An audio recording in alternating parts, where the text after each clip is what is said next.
Hello there, I hope everyone's having a great day, and I'd just like to welcome you back to my channel. My name is Deepa Robbins from DeeZinesByD, and today I have a video where I'll be showing you how to refashion your occasion-specific dyes.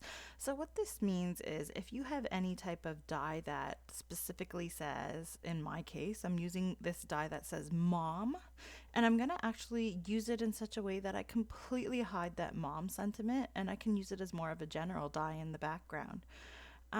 You might have some dyes that have other sentiments that are in it, and really all you have to do is use them while covering up whatever that sentiment may be and adding your own sentiment to it to make it specific to what you need it for. So with today's video, I have a little bit of everything. I have some die cutting, I have some glimmer foiling, I have some ink blending, and also a few little tips and tricks for you along with some Copic coloring. So I hope that you enjoy my video. If you do, please remember to give it a thumbs up and subscribe to my channel. You also might want to hit on the notification bell, and that'll remind you when I do post any more videos for you. So let's go ahead and get into it. So I'm going to be starting off with some glimmer foiling using the Spellbinder Sweet Blooms border die, and I just actually received this die and can't wait to use it.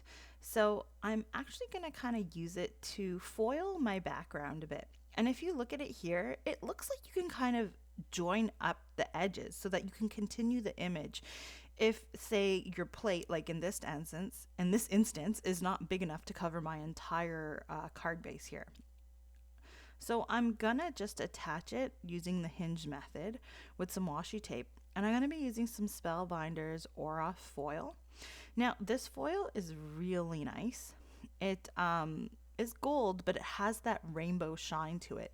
And actually, if you are subscribed to the Spellbinder's Glimmer Kit of the Month, this has been the foil for like the last couple months. So I definitely recommend checking out those kits with Spellbinder because, and especially if you're someone who's new to glimmer foiling, that kit will help you kind of increase your stash and get used to doing the foiling.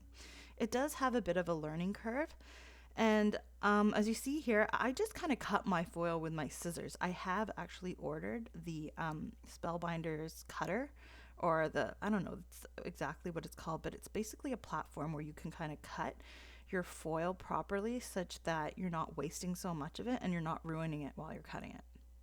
So anyways, I've set up my system, and I'm going to place my foil, my plate, and then, my plate, my foil, and then my paper. I'll put the shim and then the spacer pad on top, and you see I've set the timer. That'll flash for about, I think it's about a minute. Once it's solid, then I run it through my die cutting machine to add pressure. And I'm using this little metal thing that comes with it, little tweezers, because it helps you pick up that plate without burning yourself. Then I'll take it off and look at that beautiful result. Honestly, I'm speechless. I really don't even know what to say. It looks so nice. So what I'm going to do here is cut off that excess piece of foil that is going to glimmer, that extra little like 1.5 inches there I have on the end of my cardstock. And what I did is, you see that edge there, it looks like, see, it could line up with that last leaf, but you kind of have to move it a little bit down so it's a little off, like it's not flush with the bottom of the cardstock. So what I found helped is that I cut that foil so that I still had a bit of the edge where it had glimmered the last piece.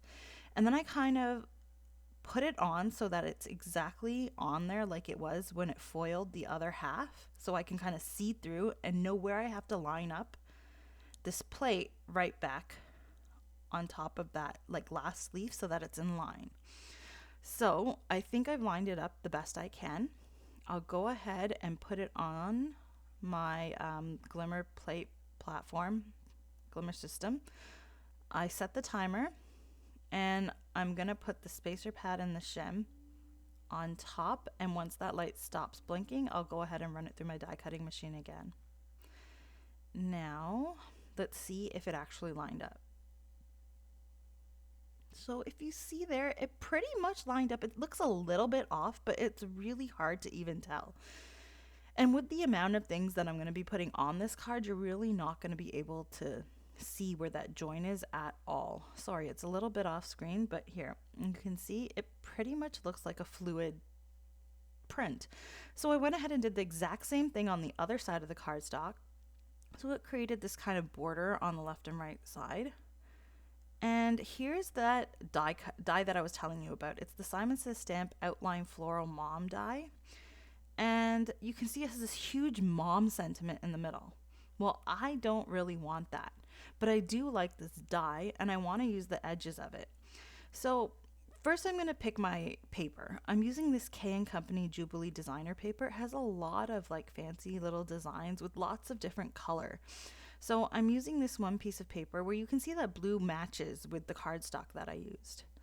So what I'll do is put my die on there and kind of cut off the paper, and I'll cut out this piece with the die. And it's going to kind of just be like a bit of a floral frame in the middle of my cardstock. So I've kept all my pieces, and I do this normally just so that maybe I can use it for other things, or maybe I want to use it on the inside of my card. So anyways, as you can see, this is how I plan to put it on my cardstock. And I'm just going to measure the length and the width of the sentiment there so that I can cut a piece of cardstock to cover it up, which is what I'm doing here. Sorry, my camera was not completely in the center of what I was doing here. It's a little off, but you can see the gist is I cut a piece of pink, light pink cardstock, and it's going to cover that sentiment. Then I'm going to use the Spellbinders Let Your Sentiment Shine Brighter glimmer plates with the Wishing You a Happy Birthday plate here. And I'm going to use some Spellbinders gold foil with that. So I'm just deciding that I'm going to use this like plain gold foil because it's going to stand out a little bit on that aura colored gold foil. And as you can see, I actually keep all my little extra pieces like this. I fold it, roll it up and put it in the center of my foil, and then I put it back in the box so that I know exactly what color it is, and then I'm not wasting my scraps either. So I'll go ahead and put down that piece of foil here using that hinge method and kind of tape down the other side so that it doesn't move. And again, I'll go ahead, heat up my platform, put down my plate, set my timer, and put my spacer pad and my shim on. And then I ran it through my die cutting machine, and I'm using the little pliers or the tweezers to take it off here. And you can see there's a little bit of overfoiling. I don't know if you can see that, but no problem. I have this Couture Creations detailer tool, and you see it has that little spinny eraser on the end there. All you do is press the little button, the eraser spins, and it basically just rubs off that foil from your piece of cardstock. So I'll just go ahead. Yeah, you can see there's a little bit more there, and I'm going to go and take it off. It really, especially on light cardstocks, this works really well. And even if you don't have this tool, all you have to do is use a sand eraser, and it does the same thing and completely gives you a great result. So here's a little trick. This is the Kitsch Flamingo re-inker, and then I also have the Distress Ink Custom Blend pad. When I went to buy this ink, it was not available. So I saw that the Custom Blend pad was available, and I saw that the re-inker was available. So I thought, hey, why not just make my own pad? I was impatient and I just wanted to get this color. So this is another idea and another trick you can kind of use if you're looking for a specific color of distress ink or any other ink pads that have this type of extra ink pad where you can make your own color. This really comes in handy, especially if you can't find the ink that you're looking for. You just get your re-inker and you get your pad and you make your own ink pad. So anyways, I'm going to go ahead and use this Kitsch Flamingo color. This is actually the first time I'm using it. And I'm going to kind of just add some shading onto that center panel. That's going to be my sentiment there in the middle of my card. Now I'm kind of deciding where I want to put it. I ended up putting it on just the top and the bottom to create a bit of a color fade from dark to light into the center. And I kept my little towel there to kind of make sure, like here, I'm just dabbing off any excess of the ink. And it really doesn't ruin your foiling at all. So I decided I wanted to add some floral elements, so I used the Spellbinder Simply Perfect Layered Blooms. I'm so happy I got this. I finally got it. I've been looking for it everywhere. It's been out of stock. And this little sprig here is actually my favorite part of the set. So I actually already cut it out. Cut it out. I already cut out all of the little die cut pieces here. And I just used some white cardstock along with a pink cardstock that's just a little bit darker than that center panel that's going to be in the center of my card with the sentiment on it. And I'll just go ahead and assemble these pieces. Now, I particularly find that this is the best part of die cutting. I don't actually like die cutting. It's not my favorite thing to do. I find it kind of tedious and monotonous, but I do like putting all the pieces together. So it's basically like the icing on the cake for me. And I would definitely recommend trying this because I do find that it's somewhat therapeutic and it really relaxes me at the end of the day. So that's my last little piece there. And I'm going to take all of this and kind of assemble the front now. So the first thing I want to do is I'm going to add some strong double-sided adhesive to that sentiment panel. And what I'm going to do is stick it to that die cut and cover up the word mom. So I'll make sure it's in the center there. I'll line it up. A bit of that, because it is a die cut, there's like negative spaces. The sticky part will kind of come through, as you can see it sticking to my table there. And then I'm going to add a bit more tape at the back to attach it to my actual card front. Now, I've completely hidden that mom sentiment. No one would know that this die is actually for like Mother's Day or a mother card or a mother's birthday or something to do with your mom. So literally, I've changed that die and refashioned it to use it for a happy birthday card for anybody, any woman, not just your mom. So I'll use my ruler here and kind of line it up here in the center and position it where I'd like it and then just stick it down. And you could see it creates this nice little floral frame around the center of the card, which I think is a really nice element, especially with all these little sprigs that I have now of leaves and little floral elements. It kind of just ties in nicely. So I'm just going to arrange all of those little pieces that I glued together on each corner, on like the left top corner and the right bottom corner, to create just a nice little floral center. And you don't have to add this. It actually would have been fine without it, but I always like adding little die cut sentiments because I feel like it adds a bit more depth, especially with these. I'm only really gluing down the first little bit of it, and then the rest of it sticks up. So like it has a bit of dimension there, and I find it really just adds a little oomph to your card. But like I said, you don't have to. You could have kept it plain and it still would have looked really nice. So there's the front. Now I'm going to go ahead and add some Nuvo Aqua Shimmer Pen. So for those of you who don't know what this is just like a little marker. It has clear liquid with lots of shimmer inside of it. It's like little shimmery pigmented particles. And actually, I don't think they're pigmented, but anyways, they shine. It made all of those little elements shine when you sort of look at it in the light. Now, here is how I store all of my stuff. I use this Craftmates Lockables organizer case, and I keep everything in it from, as you can see there, my eyelets to brads to all my little gems. I've got some seed beads in there. It pretty much holds a lot. And because each of those little compartments locks, it's really nice to keep all your little bits together without creating such a mess. So I'm going to go ahead and use these AB Crystal Lolly beads.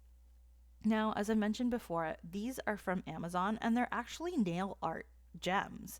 So it's kind of hard to find them if you're just, say, looking for card embellishments. But I tell you, if you look up nail art gems, look up lolly beads, go on Amazon. These are really nice gems. They pretty much look like crystals. They feel like crystals, like they have a little bit of weight. And I love them and I use them for all of my cards. Now, I left that flower center empty, so I used a bit of gold stickles to just add that little center there. And that's pretty much the front of my card done. So now I'm going to move on to the center of the card. I cut out a card base and I'm using the same foil, the Aura foil, and the same border the same border plate to foil the bottom of the inside of my card.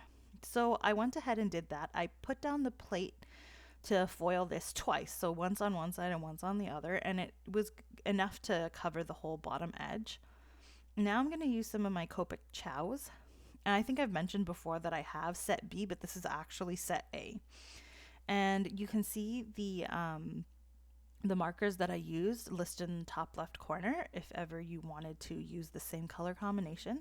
And my coloring isn't intricate at all. I'm just sort of laying my darker colors towards where all those little lines in the flower are, which is where your shaded darker areas would be. And then I'm coming in with each lighter color and blending it out until I get to the lightest color. Now, if you're wondering how are you Copic coloring on foil, because it is an alcohol ink, it will sit on top of the foil. However, there's a little trick to this. Your darker colors, like this one I have here, are really going to sit on top of that foil and discolor it. I'm showing you this right here. You can see all of that gold foil turned green. So, all you have to do is continue coloring. Trust me, it'll completely blend out. So, I'm going to continue going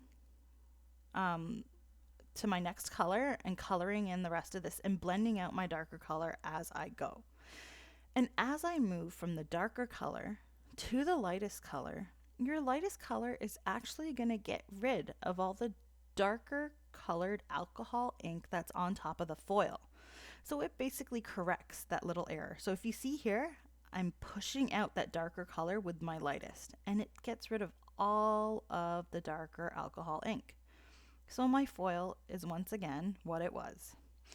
So when you're coloring, just make sure you get to your lightest color and then just blend it out on top of your foil so that you get rid of the darker color. And that's the result you get. So I continued to do that and colored the rest of the edge there. And that's what you end up with. And I decided to use some browns, which are also listed in the top left corner here, to color in my leaves and stems. Now you could have gone ahead and used another green color to color in the leaves and stems, but I figured I have enough green here with my flowers that I'm going to go ahead and highlight that with some brown. So normally when I'm using my Copic markers, what I do is I kind of pick a few colors and make sure they sort of blend together nicely, and then I'll go ahead and use them on my paper. But I did kind of want to mention something here, which I'm going to be doing in another video. And it's using the Spectrum Noir Tri-Blends. I actually was looking into these markers for a while and I just received them. And they're actually really cool because, you know, I take a lot of time here to pick out the colors that kind of match and go together. But with those Tri-Blends, basically it's one color and it comes in 3 different shades. So that really all of that thinking is not even necessary. It's just so easy. You use your dark color, your light color, and your lightest color, and they're all in the same tone. It's literally like using the Altenew inks that are all totally matched, and they all have different shades, and you just kind of just use it, and it makes it just much easier to do. So anyways, I will be showing that in a different video. But for now, I'm going to continue to color this in with some yellows now for the center of those flowers. The yellows Y17, Y06, and Y02 are listed in the corner there. And this is just a really simple step. You just put down your dark, medium, and light color and there's only really like 2 little areas for the center of your flower here. So once that's done, you're pretty much done your border. So I'm going to go ahead and stamp my inside sentiment. I'm using this Altenew Say It With Love stamp set. And I absolutely do love this sentiment because I use it for almost everything. This one and the Altenew Beautiful Inside one are perfect for inside sentiments. I use it for basically all of my birthday cards and a lot of my other cards that I don't have specialized inside sentiments for. I did actually just purchase a couple new sets, so I'm hoping to show that in some upcoming videos. But for now, these will do. Now, I really like this set in particular because as you can see, I love stamping down the text or the typed sentiment with black ink. And I do that by masking the little handwritten parts, and then I'll stamp down that type in VersaFine Clear Nocturne ink, just like this. And you can see my stamp is a little bit uneven there. That's completely to do with my pressure and how I inked up the stamp, but I'll get to that in a minute.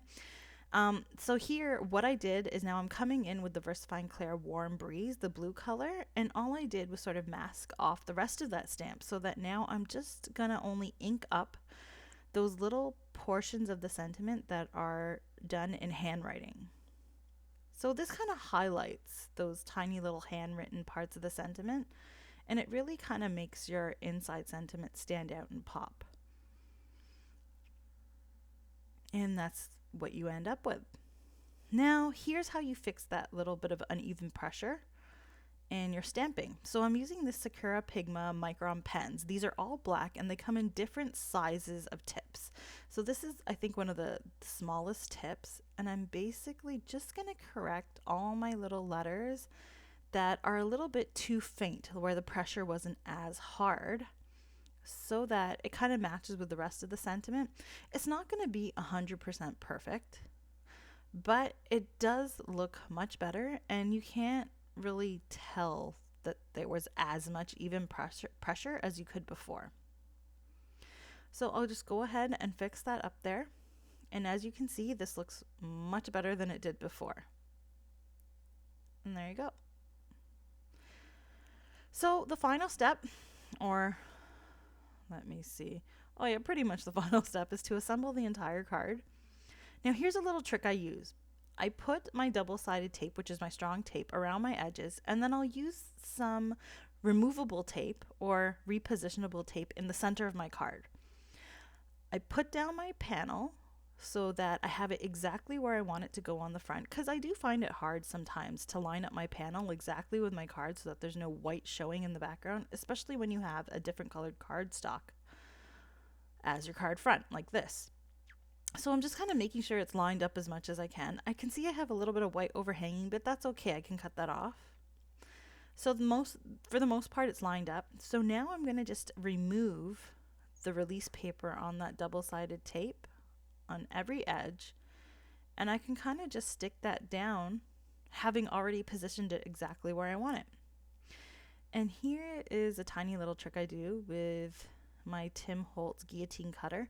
I kind of just slam it down a little like this. I know it looks a bit crazy, but you can't really push it down and get it to cut properly. It starts moving the cardstock, so you do kind of have to add that extra pressure to kind of get it down and get a nice, smooth, crisp cut.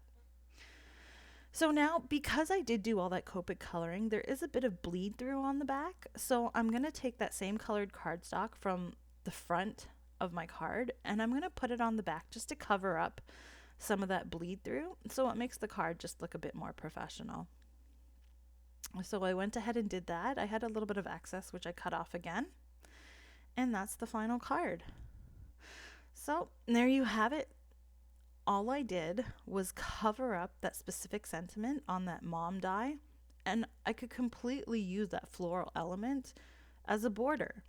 Now, if you couldn't cover it up, or if you didn't want to cover it up and you kind of wanted to maybe stamp something in the center, all you would have had to have done is just kind of cut the center mom sentiment out of there, and you could have stamped something in the center very easily. So this is just one way to refashion your die cuts, but definitely do take a look at what you have, and the possibilities are endless. You can definitely use specific die cuts for specific occasions in different ways for other occasions. So I hope you enjoyed my video. As I mentioned before, don't forget to give me a thumbs up and subscribe to my channel. And all of the supplies that I've used are listed in my blog, which is linked down below. I have a couple more videos that I have posted here, along with a button to subscribe to my channel. So go ahead and take a look at those videos, and I guess I'll see you again next time. Thanks, bye.